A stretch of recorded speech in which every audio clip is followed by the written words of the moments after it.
సుబ్బిపెళ్లి ఎంకి చావుకు వచ్చింది అన్నది పాకిస్తాన్ విషయంలో నిజమవుతుంది. ఇరాన్ అంటే పాకిస్తాన్‌కి ఇష్టమైన దేశమే. పాక్ ప్రేమ అంతా ఇంతా కాదు. ఇరాన్‌కి మద్దతుగా తొందరలో యుద్ధానికి వెళ్లాలని అనుకున్నట్లుగా ప్రచారం సాగుతుంది. అదంతా ఒకెత్తైతే ఇప్పుడు పాకిస్తాన్‌కి ఇరాన్, అమెరికా యుద్ధం కొంప ముంచేలా చేస్తుంది. ఇరాన్ ఏకంగా హార్ముజ్ జలసంధిని మూసేసి కూర్చుంది. భారత్ లాంటి పెద్ద దేశాలకే చమురు ఇబ్బందులు ఎదురవుతున్నాయి. అయితే తట్టుకోవడానికి వేరే మార్గాలని చూస్తుంది ఇండియా. ఇప్పటికే అన్ని విధాలుగా చితికిపోయిన పాక్‌కి మాత్రం ఈ యుద్ధం పెడుతున్న మంటలు ఒకేలా లేవని అంటున్నారు. ప్రపంచం అంతా చమురు కొరత సిద్ధంగా ఉండాల్సిన పరిస్థితి ఉన్నాయి. అయితే పాక్‌కి మాత్రం ఈ సమస్య చాలా ముందే వచ్చేసింది. దాంతో పాక్‌కి ఏం చేయాలో తోచక ఉక్కిరిబిక్కిరి అవుతుంది.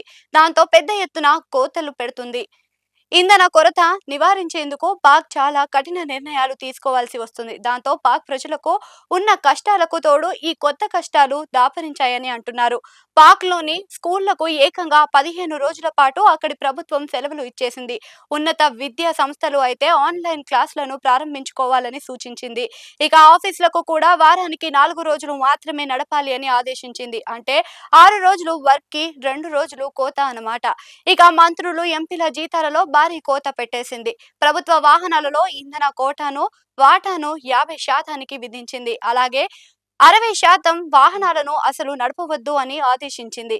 ఒక విధంగా ఇరాన్ అమెరికా యుద్ధం 10 రోజులు చేరుకోగానే మొదట షాక్ తిన్నది పాక్ అనే అంటున్నారు. దాంతో పాక్ దేశం కదలని మెదలని దశకు చేరుకుందని అంటున్నారు. అయితే ఈ కోతలు తొలి అడుగుగా చెబుతున్నారు. రానున్న కాలంలో యుద్ధం సుదీర్ఘ కాలం కొనసాగినట్లు అయితే పాక్ ఇంకా పెద్ద స్థాయిలో కోతలకు స్థిరపడిన ఆశ్చర్యం లేదని అంటున్నారు. ఒక విధంగా ఈ యుద్ధానికి మొదటి బలి అయింది కూడా పాక్ అనే అంటున్నారు.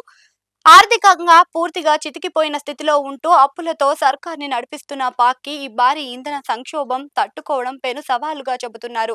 ఉన్నంతలో ప్రభుత్వం ఈ కోతలతో నెట్టుకుని రావాలని చూస్తున్నా లాంగ్ టర్మ్‌లో మాత్రం తీవ్రమైన ఇంధన సంక్షోభం పడుతుంది అని అంటున్నారు. అది ఆర్థిక సంక్షోభానికి దారి తీయవచ్చు అని అంటున్నారు. మరి పాక్ ఈ కష్టకాలంలో ఏ మిత్రులని ఆశ్రయిస్తుందో చూడాల్సి ఉంది.